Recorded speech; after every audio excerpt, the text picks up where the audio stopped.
my God, how good have the talks been so far? It's been so good to see such a good turnout for people to learn about science. I don't think I've seen this many nerds in one room since the last time I went to Comic-Con. Really fun. So, time to sort of break the ice so you guys can learn a bit more about me. So, my name's Kira. I'm a Leo. And you can probably tell what my favorite color is. It's yellow. So I'm a PhD student at Deakin University here in Melbourne, and I'm finishing up my PhD this year, which is really exciting. Thank you. If you want to know how it's going though, you're going to have to ask my therapist. So my main area of study is in allergy and asthma, as you can see up here. This slide also helps to highlight the two things that I complain about most in my day-to-day life as well. But I don't just study the conditions themselves, I focus more on the triggers for these particular conditions, and in particular, this stuff. Probably already hear a couple sniffles in the room from that. So I'm interested in pollen, but more specifically how the environment impacts pollen and better ways that we can develop technology to detect pollen in the air. And how I do that is not, be a basic scientist and work in a lab, because that's boring, I'm cool. I get to do all the fun stuff. I get to develop, all these fun sensors. I get to work with fancy microscopes. I get to stare at a screen for hours on end doing statistics, while also working in a lab. Semantics out of the way. You guys are here for some comedy. But I'm gonna have to pause it right there because it's time to talk about something serious. Something that probably affects everyone in this room. 1 to 5 Australians are diagnosed with a debilitating chronic condition that affects both men and women from all age groups and costs the Australian economy up to $30 billion. You or a loved one may be diagnosed with seasonal allergies. Yes, us hay fever sufferers know how hard life is, especially when you're allergic to being alive. A disease with no known remedies. Made worse by the most difficult task possible, going outside. They should really award us a Medal of Bravery every time we step out the door, especially during spring. But we don't stay silent, mostly because we don't stop complaining about it. And when we're not complaining, we're sneezing. My friends and family know that is true, especially for me. But pollen can't just be annoying, it can actually also be very dangerous. And no, I'm not talking about dad sneezes. I'm talking about something else. Thunderstorm asthma. You can tell from the warning sign it's pretty bad. So for those who don't know, thunderstorm asthma is a severe condition that is triggered by a high amount of allergens in the air during a thunderstorm. But to better explain it, I've taken the time to put together a super scientific diagram for all of you. Here it is. You can tell I spent a lot of time on it. So basically what happens during a thunderstorm is it will suck in a high amount of allergens in the air and then break it up into tiny little pieces. And then those highly concentrated pollen fragments are then pushed out at ground level where unsuspecting hay fever sufferers or asthma sufferers will breathe those in, suffer from an asthma attack, and die.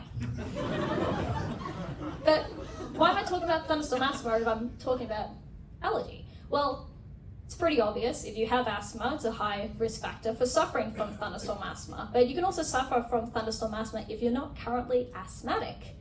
You can suffer from it if you have hay fever, if you've had childhood asthma, even if you've never been diagnosed with asthma in your life yet. And if you have both asthma and hay fever, you're fucked. But don't worry guys, you can breathe a sigh of relief because thunderstorm asthma events are incredibly rare. They only happen under specific conditions and not every thunderstorm will result in thunderstorm asthma. So, and then suck that sigh of relief back in because we live in Melbourne where it is both very common and very bad. So not only is Melbourne the allergy capital of the world, we are also the epicenter of thunderstorm asthma. And that is really due to, don't celebrate that.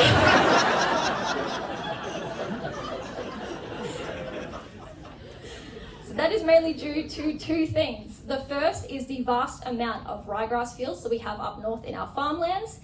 And the second is the weather in Melbourne being extremely crazy and changing as frequently as my hair colour does.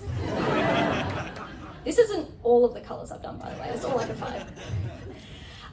But yes, as I said, Melbourne is the world epicenter. We've actually had the most thunderstorm asthma events in the entire world compared to any city or country, which, as I was saying before, is not something you want to be winning. But we know Melbourne very much as Melburnians. We know that we have to find something to be competitive at. And this is probably the only contest that we're going to be winning ever since we lost our 7-year win streak to Vienna for most livable city. Hopefully there's no Austrians in the room. We don't just have the most storms, we also have the worst storms. So people might remember the Thunderstorm asthma event in 2016. It resulted in tens of thousands of people having to be hospitalized for severe asthma attacks, and 10 people unfortunately passed away. We may have even had a thunderstorm asthma event last year on Melbourne Cup Day, but luckily we made it through both the potential thunderstorm asthma event and the Melbourne Cup with no deaths on either side. Yay!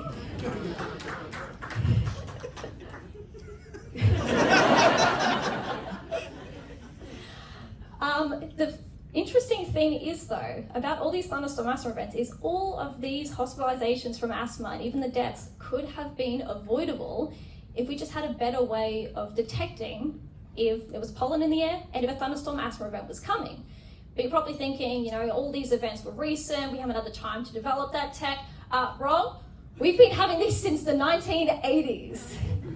We just didn't care about thunderstorm asthma until after the 2016 event when people started dying, because no one cares about us hay fever sufferers.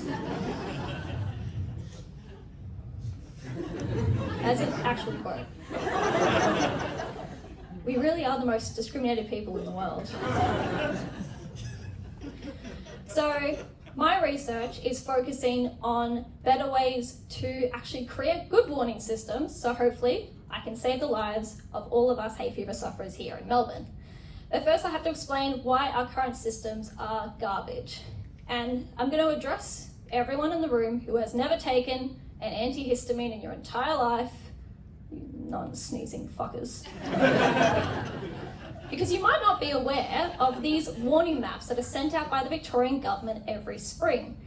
You might see a bit of a connection between this and the fire meters. It basically gives us a level of estimated pollen levels in the air across different regions of Melbourne. So sort of, you know, green is good, red is bad. But obviously, you know, one of these meters is more important than the other. But how do we actually monitor pollen for our current systems? Well, we don't use a vacuum, I don't run around with a net, and we certainly don't try and catch it out of the air. No, instead we have to rely on massive, expensive machines that are specifically designed to trap pollen, and they have a very scientific name, pollen traps. So this is a picture of one now. So this is your standard pollen trap, or as we in the business like to call it, a slapping machine. They're on a swivel, and I have been hit in the face with one before. It is not fun. So this is the first pollen trap that was invented in the 1950s. These machines basically work by collecting samples in the air that scientists like myself will then analyze to aid in thunderstorm asthma research. Pretty simple. This is the exact same model that is still used today in Melbourne, as well as over 600 research facilities around the world. I can promise you the only difference between these two models over the last 70 years is a fresh coat of paint. I'm not joking, I had to repaint that green one a couple of years ago. Not only are they extremely old, they're also incredibly slow and take at least a full day to collect samples that then need to be manually analysed.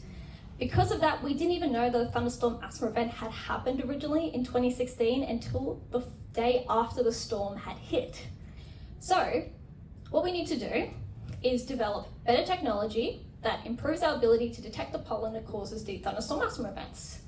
But it has to be automatic and it has to be quick, much quicker than our current systems. No, scratch that. It has to be real time because we can't miss another thunderstorm asthma event because we need to save lives. Simple. Right? It actually is, and it's all thanks to this. Let me zoom in. So this tiny circle might not look like much, but it's actually a highly sophisticated sensor that I'm currently developing to do everything on that to-do list and more. And it's got a bit of a scale there, but if you can't sort of work out what the size is, it's a bit bigger than the microchip that Bill Gates put in all your COVID vaccines. So it kind of works as a mix between a miniature scale and a smoke detector. Don't worry, I'll explain. So this is a diagram that I've drawn up for you guys. So basically how it works is everything is built on top of this tiny electrode that's made of pure quartz crystal covered in gold. I know, super fancy.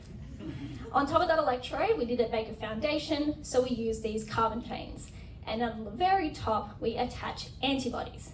And the antibodies are the key to the sensor's function because they will find and attach to pollen in the air. When it does, it makes the sensor heavier, which then sends a signal to a computer, which tells us that it's found pollen. Not only can it tell us that there's pollen, we can also work out how much, so we can differentiate between a low amount and a high amount. So, instead of relying on outdated machines,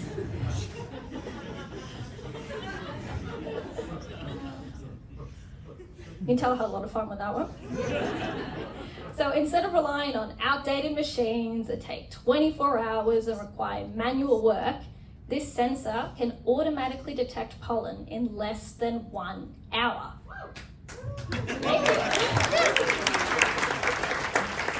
Pretty proud of it. So not only will this significantly shorten our current detection periods for our warning systems, but it will provide an actual effective real-time warning system for thunderstorm asthma that will hopefully save lives. In addition, because the sensor is so small, we're hoping in a couple of years, if it works, to develop a portable version that people could wear on themselves to detect rising pollen levels around them. And that could look like a couple of different things. It could be like a badge or a watch, whatever the fuck this thing is. But it's still a couple of years out, and as we know with any kind of tech startup, this is more what it's going to look like. But I hope that you can breathe easy knowing that I'm helping us fellow hay fever sufferers to reduce the risk of thunderstorm asthma. Thank you.